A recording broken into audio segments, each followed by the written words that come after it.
자, 오늘 예수님 부활하신 부활주일입니다. 한번 받아서 하겠습니다. 예수님 부활하셨습니다. 나도 부활합니다.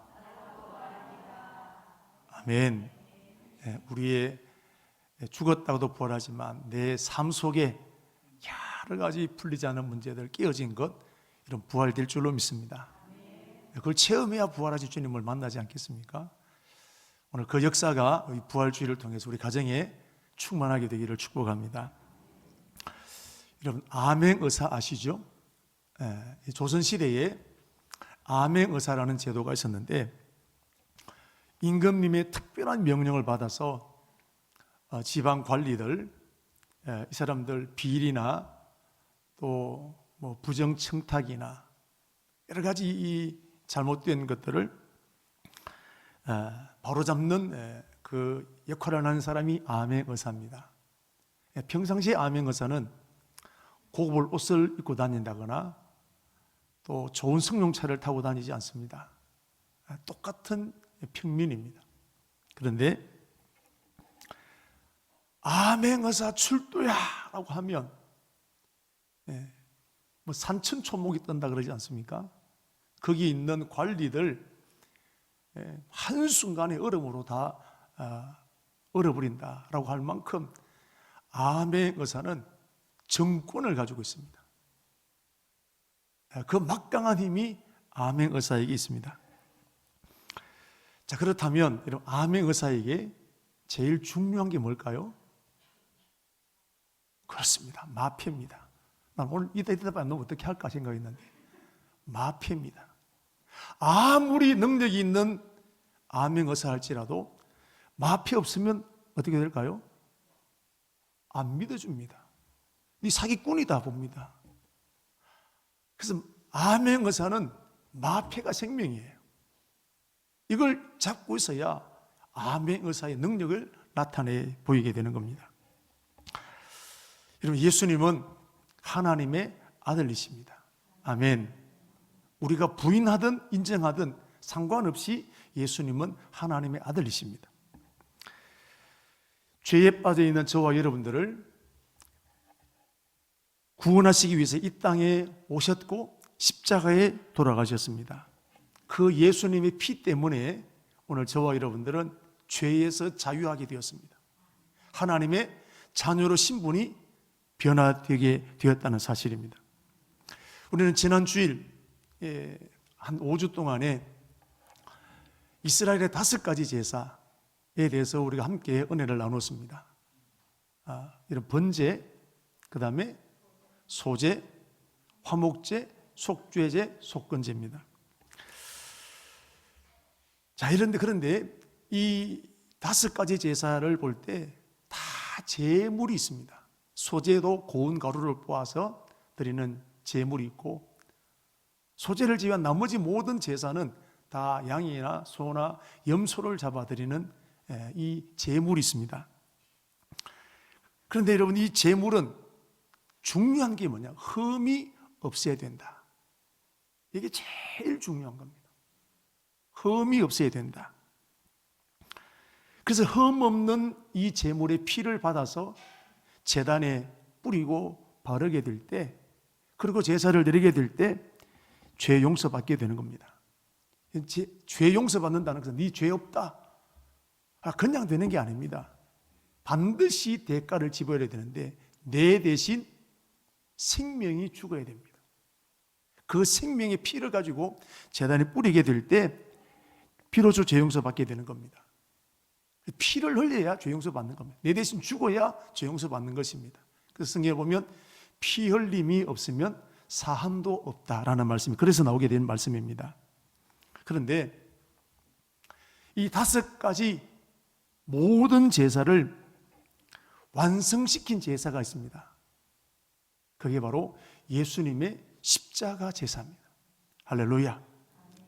십자가 제사가 5가지 모든 제사를 완성시킨 것이 십자가 제사입니다. 여러분, 예수님은 동정에서 태어나셨습니다. 이유는 흠이 없어야 되기 때문에 그렇습니다. 깨끗해야 되기 때문에 그렇습니다. 아담 이후로 태어나는 어떤 사람이든지 아담의 저주의 피가 흐르고 있습니다. 깨끗하지 않습니다. 흠이 있습니다.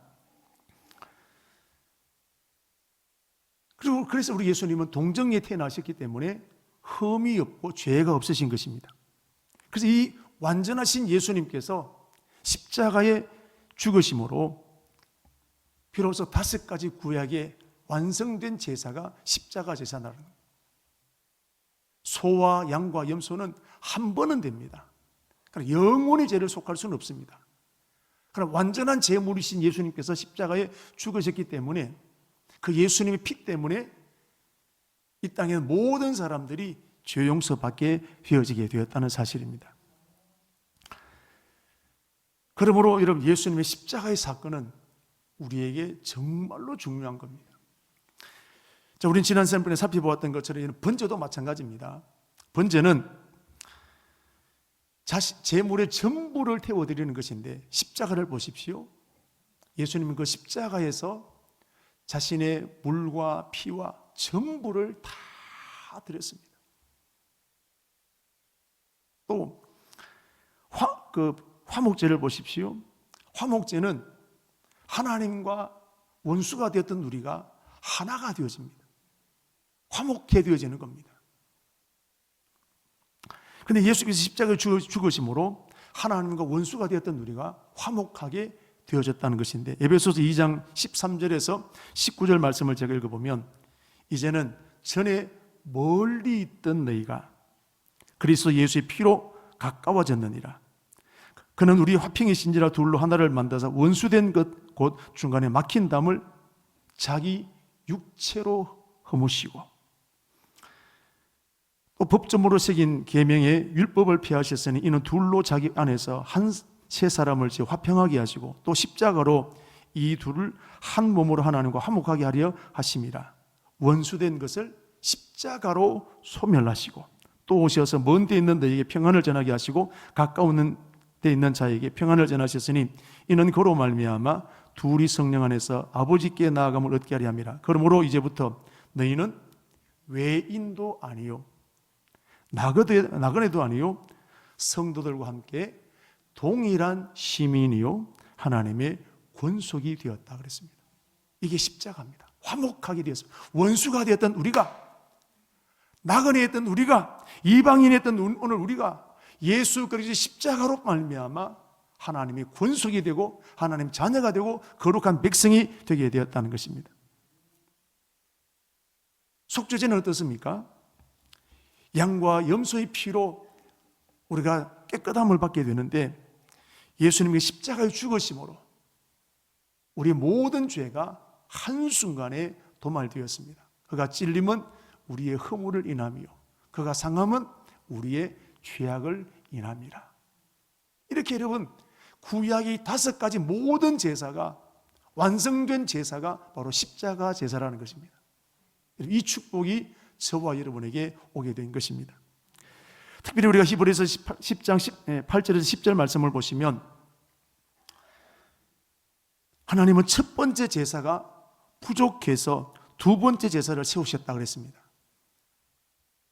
위에 말씀하시기를 주께서는 제사와 예물과 번제와 속죄제를 원하지도 아니하시고 기뻐하지도 아니하신다 하셨고, 이는 다 율법을 따라 드린 것이라. 그 후에 말씀하시기를 보시옵소서 내가 아버지의 뜻을 행하려 왔나이다 하셨으니 그 첫 번째 것을 피하심은 둘째 것을 세우려 하심이라. 그 뜻을 따라 예수 그리스도의 몸을 단번에 들이심으로 말미암아 우리가 거룩함을 얻었노라 그랬습니다. 첫 번째가 완전했다면 두 번째가 올 필요가 없습니다. 구약의 5가지 제사가 완전한 제사였다면 예수님 오실 필요가 없는 겁니다. 부족했기 때문에 오늘 두 번째 완전한 제사, 예수 그리스도 십자가 제사를 이루게 되셨다는 사실입니다. 그래서 우리를 거룩함을 얻게 되었다 그랬습니다. 양과 염소로는 우리가 거룩해질 수가 없다는 것입니다. 우리가 거룩해지는 것은 오직 예수 그리스도의 피 외에는 다른 길이 없다는 것입니다. 그래서 우리 주님은 두 번째 완전한 제사, 바로 예수님의 십자가 제사를 우리에게 허락해 주신 것입니다. 그래서 예수님의 십자가가 우리를 죄에서 죄를 청산하게 하셨고 우리를 거룩하게 만드셨는데, 골로새서 1장 22절 말씀도 그렇습니다. 이제는 그의 육체의 죽음으로 말미암아 화목하게 하사 너희를 어떻게 해요? 거룩하고 흠 없고 책망받을 것이 없는 자로 하나님 앞에 세우고자 하셨다 그랬습니다. 우리 안에 여러분 때가 꽉 끼어 있습니다. 그러나 깨끗한 옷을 입으면 깨끗한 사람이 되는 것처럼 우리가 죄악 덩어리입니다. 그러나 예수님께서 십자가에 죽으심으로 우리가 거룩하고 흠없고 책망받을 것이 없는 자로 변화되었다는 것입니다. 이게 십자가의 능력입니다. 할렐루야. 그래서 우리는 십자가 때문에 용서받게 되고 십자가 때문에 모든 죄가 사라지게 된 것입니다. 이 5가지 제사가 여러분 예수님의 십자가 제사에서 완성되었다는 겁니다. 근데 여러분 중요한 게 있습니다. 암행의사가 암행의사인 것이 증명되어져야 됩니다. 그럼 마패가 있어야 되지 않겠습니까? 마찬가지로 예수님이 이 크고 놀라운 일을 행하셨습니다. 하나님의 아들이십니다. 그러면 예수님이 하나님의 아들이신 것이 증명되어져야 됩니다. 마패가 있어야 되는 것처럼 하나님의 아들이 증명되어야 되는데, 하나님의 아들이 증명되지 못하면 여러분 십자가 사건은 사기 사건입니다. 이 십자가 사건이 예수님 하나님의 아들인 것이 증명되지 못하게 된다면 십자가 사건은 다 거짓말로 만들어낸 것에 불과한 것입니다. 여러분 십자가에 죽은 사람이 예수님밖에 없겠습니까? 예수님 십자가 달릴 때도 좌편에 우편에 2사람이 같이 못 박아 죽였습니다. 뿐만 아니라 수많은 사람들이 십자가의 사형을 받아서 사라졌습니다. 그런데 우리는 그 사람들 보고 하나님의 아들이라 말하지 않습니다. 그 사람들 때문에 우리가 구원받았다, 죄 용서받았다 하지 않습니다. 오직 예수님의 십자가만, 오직 예수 그리스도의 보혈만 우리를 위해서 대신 죽으셨고 우리의 구원이라고 말하게 됩니다. 이유는 바로 그 예수님이 하나님의 아들이신 것이 증명되었기 때문입니다. 암행의사가 마패가 증명되어졌던 것처럼 예수님이 하나님의 아들이신 것이 여러분 확실하게 증명되어진 것입니다. 그게 무엇일까요? 그게 부활입니다. 부활하셨기 때문에 다 사실로 드러나게 되는 것입니다. 오늘 읽었던 4절 말씀 보십시오. 성결의 영으로는 죽은 자들 가운데서 부활하사 능력으로 하나님의 아들로 선포되셨으니 곧 우리 주 예수 그리스도시라. 쭉 오늘 예수님에 대해서 육적으로는 이렇게 태어나셨고 영적으로 하나님의 아들이신데, 다윗의 혈통으로 태어나게 되었는데 그분은 예수 그리스도는 하나님의 아들이라는 겁니다. 그걸 무엇으로 증명할 수 있느냐? 말로 되냐라는 겁니다. 부활하심으로, 다시 사심으로, 죽음에서 이기내심으로 말미암아 우리 예수님은 하나님의 아들이시요 우리 십자가 죽으셨고 부활하셨던 것이 이런 믿어지게 될 때 그 부활 사건이 있기 때문에 예수는 우리의 메시아의 구원자이신 것이 증명되어지게 되었다는 사실입니다. 그러므로 이 부활은 우리 기독교에 있어서 가장 중요한 것입니다. 십자가도 중요하지만 십자가 되게 만든 것이 뭐냐? 이게 부활이라는 거예요. 부활이 없었다면 십자가는 그걸로 끝납니다. 아무도 믿지 않습니다. 그러나 부활되었기 때문에, 부활하셨기 때문에 그 십자가 사건이 우리를 위한 구원 사건인 것이 확실하게 증명되어졌다는 것입니다. 그래서 여러분, 그래서 기독교는 부활이 없으면 가짜입니다. 종교 사기입니다. 그래서 고린도전서 15장 14절 말씀 보시면, 그리스도께서 만일 다시 살아나지 못하셨다면 우리가 전파하는 것도 헛것이요 너희 믿음도 헛것이라고 그랬습니다. 부활이 없으면 모든 것 다 가짜라는 겁니다. 헛것이라는 겁니다. 부활이 있기 때문에 십자가가 사실로 되었고, 부활이 있기 때문에 예수님의 그 하나님 아들 되신 것이 여러분 증명되어지게 되었다는 것입니다. 그러므로 우리 예수 믿는 사람에게 부활만큼 중요한 게 없는 거예요. 이게 희미한 사람은 구원의 확신이 없는 거예요. 그런데 여러분, 부활은 말 그대로 죽었다가 다시 살아난 것이 부활입니다. 기절했다가 깨어난 것은 그건 여러분 부활 아닙니다. 완전히 죽었다가 살아난 것을 부활이라고 합니다. 우리 예수님은 기절하신 게 아닙니다. 십자가에서 완전히 죽으셨습니다. 로마 군인들이 뼈를 꺾으러 갔다가 죽은 것을 보고 포기했습니다. 무덤에 장사 지냈습니다. 그리고 다시 살아나시게 된 것입니다. 예수님은 십자가에서 완전히 죽으셨고 무덤까지 장사 지낸 바 되었다가 3일 만에 다시 살아나신 것입니다. 믿을 수 없는 일이지만 이거는 엄연한 사실입니다. 그래서 예수님의 부활을 직접 목격한 사람들이 많이 있습니다. 요한복음 20장 21장 16절 말씀 11절 말씀을 보시면 막달라 마리아라는 여인이 부활하신 예수님을 가장 먼저 만났습니다. 뿐만 아니라 11 제자들도 그들이 방에 같이 있게 될 때 부활하신 주님이 찾아오시고 옆구리를 만져보고 손을 보이면 만져보라, 눈으로 보라는 겁니다. 부활하신 확실한 모습을 증거로 보여주셨습니다. 고린도전서 15장 3절에서 8절 말씀 보시면 장사 지낸 바 되었다가 성경대로 사흘 만에 다시 살아나사 게바에게 보이시고 후에 12제자에게와 후에 500여 형제에게 일시로 보이셨나니 그 중에 지금까지 다수는 살아있고 어떤 사람은 잠들었으며 그 중에 야고보에게 보이시고 또 그 후에 모든 사도에게와 맨 나중에 만삭되지 못하여 난 자 같은 내게도 보이셨다 그랬습니다. 부활을 경험한 사람들, 부활하신 예수님 만난 사람이 한두 사람이 아니라는 겁니다.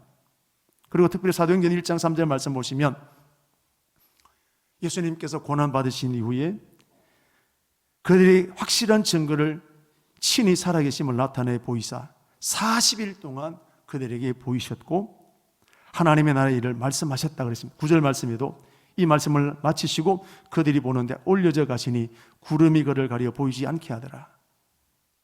예수님 부활하셨고 그 부활하신 모습으로 하늘로 성천하신 것을 다 사람들이 보셨습니다. 그리고 난 다음에 우리 주님은 성령님을 이 땅에 보내주셨습니다. 여러분, 성령님은 하나님의 영입니다. 성령님이 하신 일이 뭐냐면 예수를 믿게 하는 겁니다.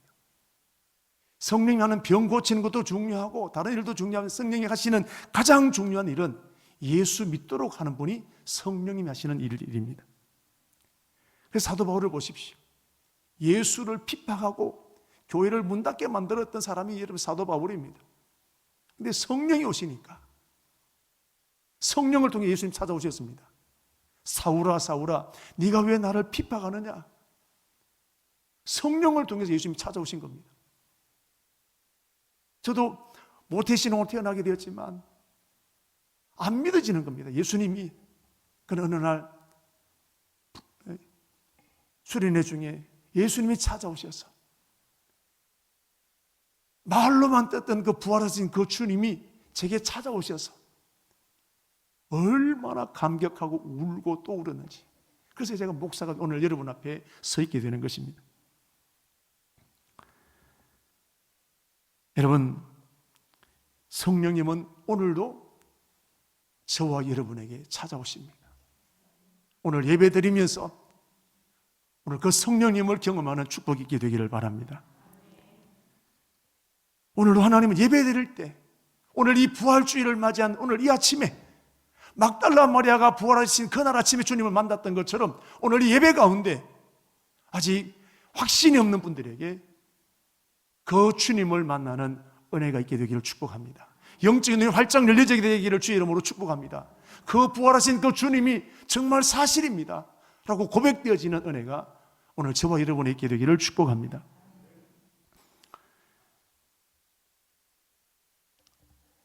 이제 40일 계시다가 예수님은 하늘로 성천하셨습니다. 그럼 하늘로 올라가신 예수님은 지금 뭐하고 계실까요? 오늘 박 집사 예배에 왔냐 안 왔냐, 예배 시간 누가 좋냐 안 좋냐, 여러분 그거 보고 계실까요? 오늘도 하늘에 계신 우리 예수님은 우리를 위해서 하나님 보호자 우편에서 기도하고 계신다는 사실입니다. 할렐루야. 아무도 나를 위해서 기도하지 않아도 나는 나 혼자밖에 없는 것처럼 보이지만 우리의 구원자이신 주님이 나를 위해서 기도하고 계신다는 사실입니다. 이것보다도 확실한 보증이 어디 있습니까? 여러분, 자신감을 가지십시오. 혼자가 아닙니다. 죽으시고 부활하시고 승리하신 그 주님께서 오늘도 하나님 보좌 우편에서 저와 여러분을 위해서 기도하고 계신다는 사실입니다. 그리고 그 주님은 다시 오실 날을 준비하십니다. 재림을 준비하고 있습니다. 그런데 그 재림의 때가 점점 임박해지고 있습니다. 여러분, 지난 주간 월요일이 얼마나 더웠습니까?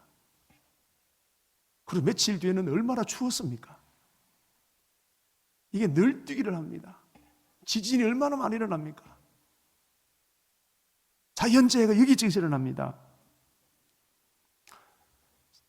사람들이 타락하는데 끝없이 타락합니다. 동성애가 나라마다 이제는 난리가 됩니다. 미국에 오늘 뉴스를 보니까 여자 감옥 소개인데 임신하는 살이 생겼습니다. 여자들만 갇혀 있는데 임신이 생겼어요. 왜일까요? 거기에 미국은 이미 동성애가 통과되기 때문에 남자들 중에 나는 동성애입니다. 나는 동성애자입니다. 나는 여자입니다. 그래서 그 사람들이 감옥에 들어온 거예요. 여자 감옥에. 그래서 그 사람들이 통해서 애를 낳은 거예요.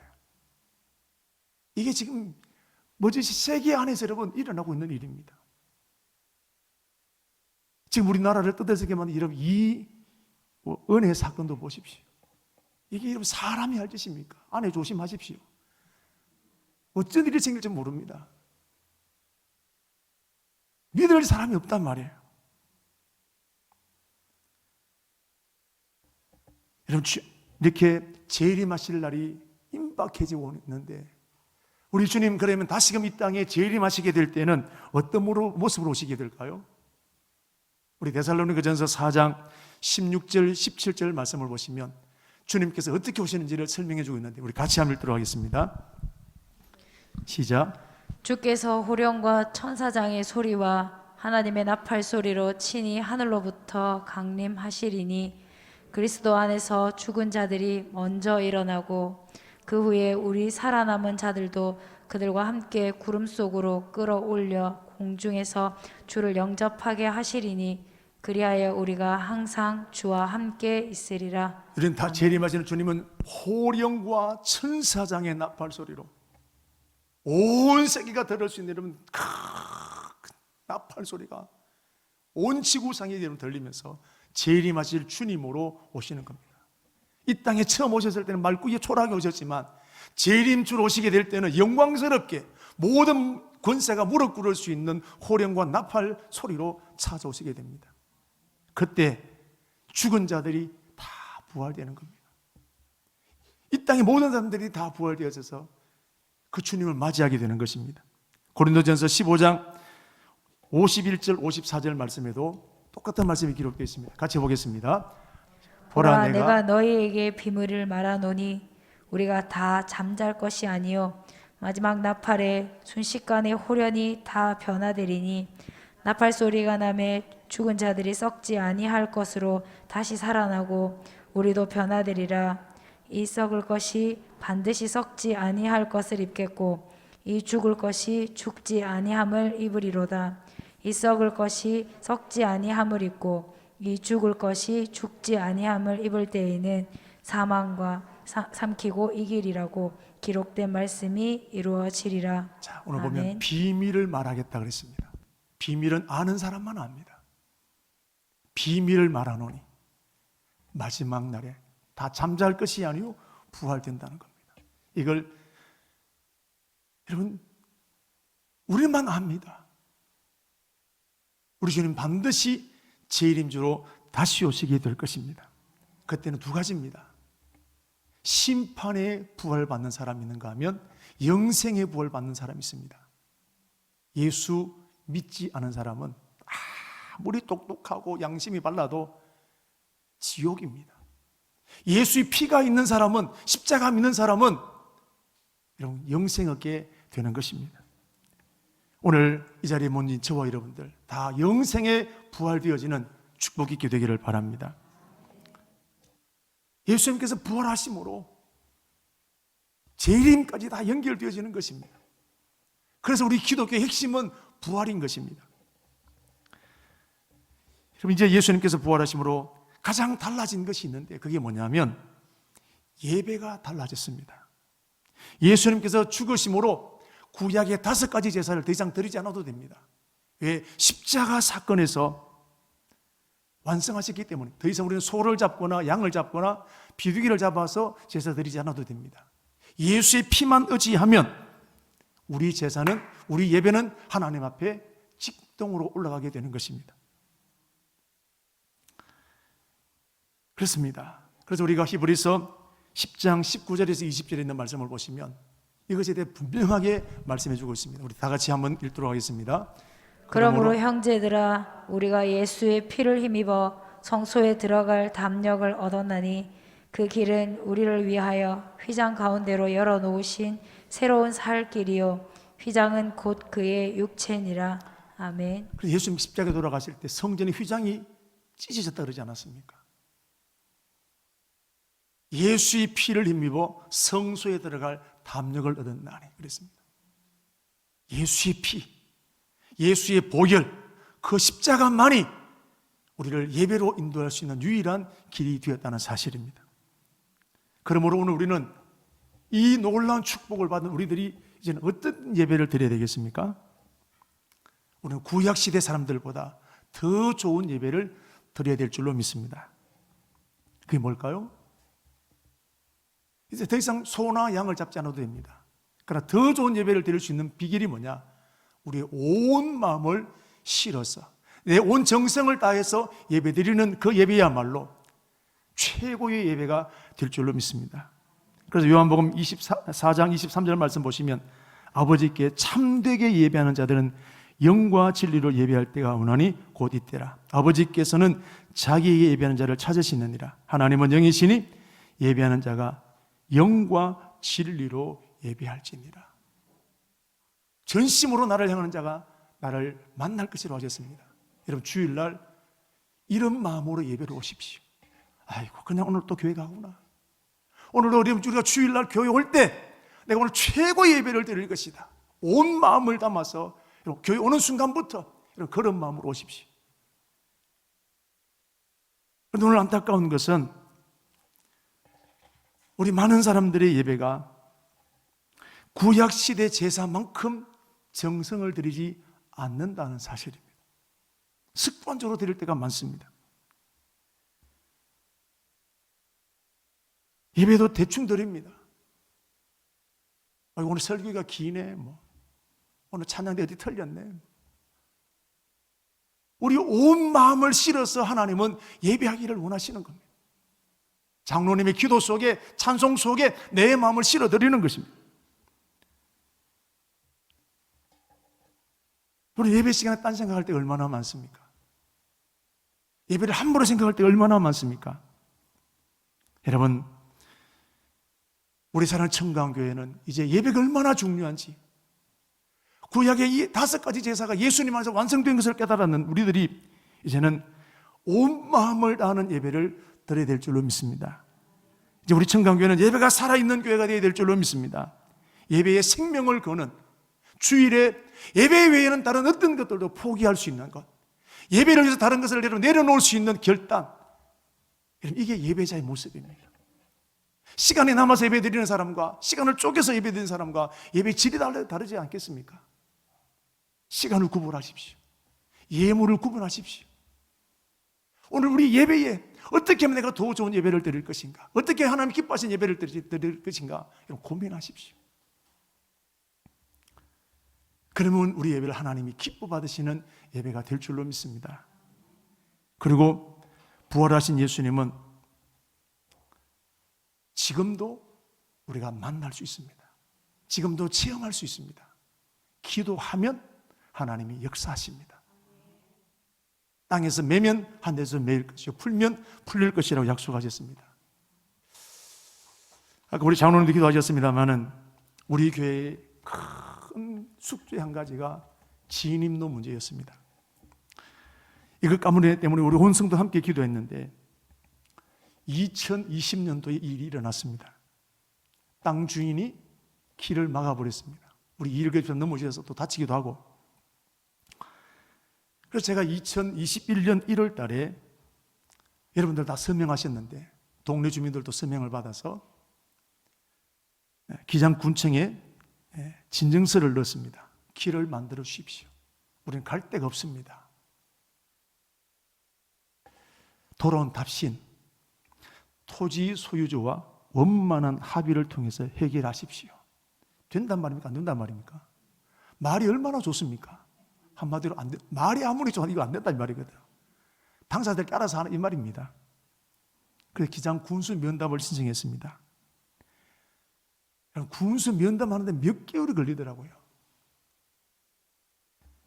그런데 여러분 그때에 하나님 생각지 못했던 사람을 붙여주셨는데 우리 교회 나가다 보면 지금 그 옛날에 한백열칠이 지금은 야셈 뭐 가구점인가요? 그렇게 되어 있는데 그 사장을 붙여주신 겁니다. 이 사장은 이런 땅을 구입하고 팔고 길 만들고 거기에 아주 경험이 많은 사람이었습니다. 근데 이분이 기가 막힌 것을 찾아냈습니다. 우리 아무도 몰랐습니다. 우리 교회 맨 먼저 여기 들어왔는데 기아 자동차가 들어올 때 이제 원래 거기도 현황 도로가 있었다고 합니다. 그런데 기아 자동차를 내주면서 들어오는 그 길이 지금 주차장으로 허가가 나 있습니다. 도면을 떼보면 자 기장군에서 현황 도로를 없애고 주차장을 만들어서 내가 길을 만들어내라. 안 되면 우리가 고발하겠다는 말이죠. 이걸 그분이 이런 만들어 온 겁니다. 돈 한 푼 들이지 않고. 그래서 이제 군수 면담하기 며칠 전에 이러면 그분이 만나서 이런 얘기 하시는 거예요. 그 군수를 만났습니다. 군수는 만나고 난 다음에 이제 담당 과장들하고 의논하십시오. 과장들이 가서 의논 막 우리가 큰 소리 쳤습니다. 군의 사야 책임져란 말이죠. 근데 여러분 과장들도 얼마나 도와주려고 하게 되고 특별히 그 주무관이 목사님 내가 최선을 다해 돕겠습니다. 자, 그러면서 여러 가지 일이 있습니다만 결론이 뭐냐? 저 땅에 만약 건축 행위가 일어나게 되면 지금은 그냥 땅으로 있지만 건축이 일어나게 되면 3m 도로를 내가 만들어 드리겠습니다. 이걸 약속을 받았습니다. 그런데 놀라운 것은 그리고 난 다음에 한 두 달도 채 못 돼서 여러분 저 땅이 팔렸습니다. 그리고 거기다가 지금 건축하고 있는 창고 건물이 들어서게 되었습니다. 어떻게 됐을까요? 도면에 3m 도로가 커졌습니다. 할렐루야. 그리고 그 주무관은 그해 7월 달인가 인사 발령 때 다른 곳으로 갔습니다.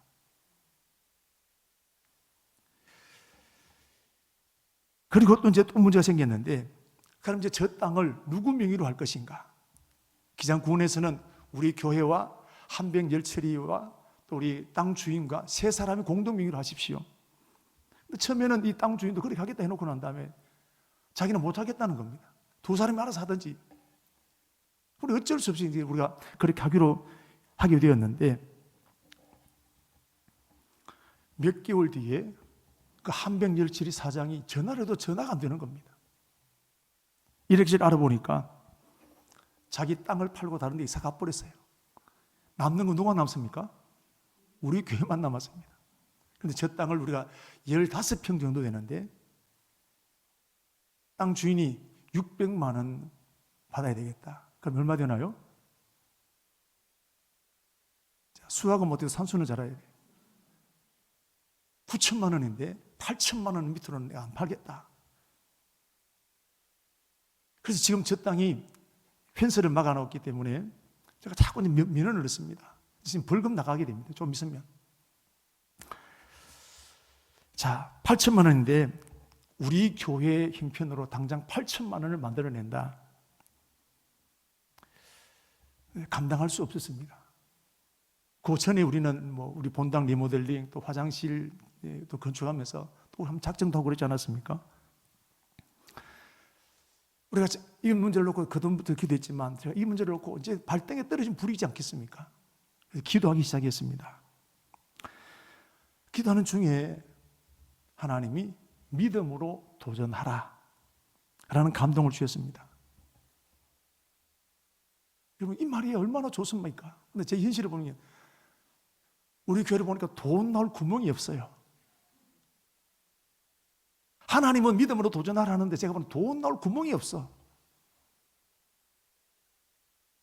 제가 자꾸 머뭇거렸습니다. 하나님 돈 나올 구멍이 없습니다. 이거 안 됩니다, 하나님. 근데 자꾸 감동 주셨습니다. 그래서 제가 작년 12월 26일 설교 시간에 우리 교회 이 일을 감당하자고 제가 믿음으로 선포한 적이 있습니다. 그때 이랬습니다. 작정하지 않겠다. 여러분, 부담 가지지 마십시오. 자유롭게 하십시오. 저도 모험을 했습니다. 하나님께서 일하실 줄로 믿고 그런 감동 주셨기 때문에 제가 그렇게 선포했습니다. 놀라운 일이 일어났습니다. 3개월 만에 여러분, 우리 교인들의 힘으로 3천만 원이 넘는 헌금이 모여졌습니다. 제가 그 헌금을 받을 때마다 이게 어떤 돈인지는 내가 아는데 목사 가슴이 칭이 오는 겁니다. 위급할 때 쓰려고 모아놓았던 돈, 그것을 헌금으로 올려드리는 이 모습을 볼 때 참 목사의 마음이 이렇게 헌신하는 모습을 볼 때 너무너무 가슴이 찡했습니다. 그러나 이제 그건 그거고 또 이런 해결돼야 되지 않겠습니까? 근데 제가 지난 주일에 우리 장로님들과 함께 식사하고 난 다음에 낯선 전화가 걸려왔습니다. 목사님, 지난번에 기도해 주셨던 뭐뭐 집사입니다. 이분은 박말년 집사님이 아시는 집사님인데, 박말년 집사님을 신앙의 어머니로 따르는 그런 집사님이신데, 우리 교회에 그 전에 몇 번 헌금을 했습니다. 그리고 몇 달 전에 우리 교회 진입로 문제를 이렇게 말씀하셨으니까 한번 와보려고, 그때는 헌금할 생각이 없었어요.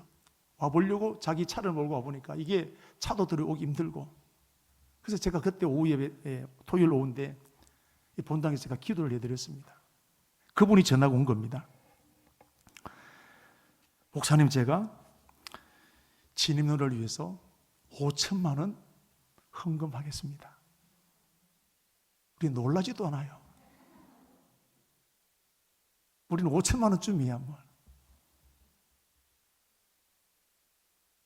제가 얼마나 놀랐겠습니까? 여러분, 그때 제가 어땠을 것 같아요?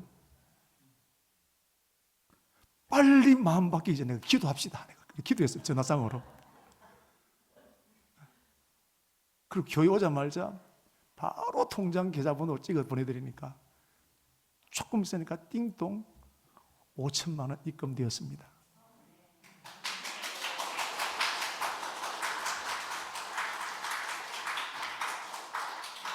제가 여러분 온몸에 소름이 다 돋았습니다. 그날 월요일 아침이 빨리 오기를 원했습니다. 특세기간 자랑하려고 싶어가지고. 여러분, 이거 누가 하셨습니까? 그럼 하나님이 하셨습니다. 여러분 한 사람 한 사람을 통해서, 그 집사님을 통해서 하셨지만 하나님이 하신 겁니다. 저는 그 주무관을 붙여주신 분, 한백열칠이 사장 보내고 떠나가게 되는 것, 이게 우연이 아니라 하나님이 그렇게 그때마다 필요할 때마다 사람 보내셨구나. 우리 교회에 기도하면 간증거리 주신다는 확신을 주신 겁니다. 여러분, 이제 이 간증이 저의 간증이 아니라 여러분 한 사람 한 사람 우리 교회의 간증이 되었습니다. 여러분, 그럼 우리 가정이 어려운 일을 만나고 위기를 만날 때마다 기도하면 하나님이 역사하십니다. 이걸 믿고 기도하시고 우리 교회에 그렇게 역사하셨던 하나님, 우리 가정의 이 문제도 해결해 주십시오. 여러분 기도하십시오. 여러분 기도하면 된다. 기도하면 응답한다. 누구나 할 수 있습니다. 그러나 자신 있게 말할 수 있는 사람은 별로 많지 않습니다. 목사 된다고 30년 교회 다닌다고 자신 있게 말할 수 있겠습니까? 내가 경험한 사람만이, 내가 체험해 본 사람만이 자신 있게 말할 수 있는 것입니다. 여러분 내가 체험하지 못하면 아무리 목사라도 오래 교회 다녀도 그래 하면 안 되겠나? 성경이 그렇게 말씀하고 있다. 그 정도는 말할 수 있지만 된다. 기도하면 확실하다. 아무도 말 못하는 겁니다. 여러분 직접 체험해야만 자신 있게 말할 수 있는 것입니다. 우리 모두에게는 직접 말할 수 있는 확실한 증거를 보여주셨습니다. 여러분 이거 믿고 도전하게 되기를 축복합니다. 제가 또 한 가지 깨달은 것은 하나님께서 이렇게 마음에 감동 주시게 될 때 그때 순종해야 된다. 돈 나올 구멍이 없어가지고 안 되는데요. 만약 제가 그때로 포기했다면 이런 역사가 일어났을까요? 여러분 도전하면 하나님이 일하십니다. 저도 이번 일로 아무런 대책이 없지만 주신 감동대로 도전하면 하나님이 역사하신다는 자신감이 생겼습니다. 이를 행하시는 여호와, 그것을 만들며 성취하시는 여호와, 그의 이름을 여호와라는 이가 이같이 이르시도다. 너는 내게 부르짖으라. 내가 네게 응답하겠고 크고 은밀한 일을 내게 보이리라. 이를 행하시는 여호와, 그것을 만들며 성취하시는 여호와가 말씀하시기를 부르짖으라, 기도하라. 그러면 크고 은밀한 일을 보이겠다고 약속하셨습니다. 보라, 내가 새 일을 행하리 이제 나타낼 것이라. 내가 그걸 알지 못하느냐? 반드시 내가 광야의 길을 사막에 강을 낼 것이라고 약속하셨습니다. 성도들 중에 이런 분이 있을 수 있다고 생각을 합니다. 아, 이제 헌금 안 해도 되겠네. 알아서 하십시오. 마음대로 하십시오. 그러나 이것은 기억해야 합니다.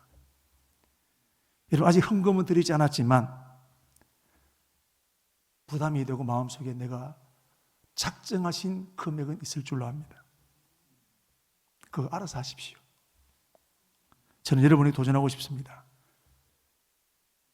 믿음으로 도전하십시오. 기회 주실 때 하십시오.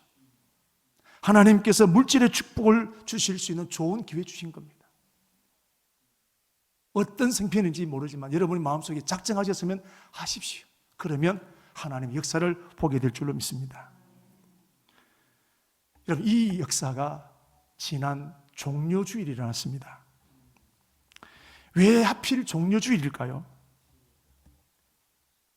십자가에 죽으시고 부활하신 그 예수님은 지금도 살아계신다는 확실한 증거로 보여줬다고 저는 믿습니다. 여러분 부활은 막연한 것이 아닙니다. 2000년에 일어났던 사건이 아닙니다. 지금도 부활은 일어나게 되는 것입니다. 지금도 예배 드릴 때, 지금도 기도하면 부활하신 그 주님을 체험하게 될 줄로 믿습니다. 오늘 그 날이 되기를 주의 이름으로 축복합니다.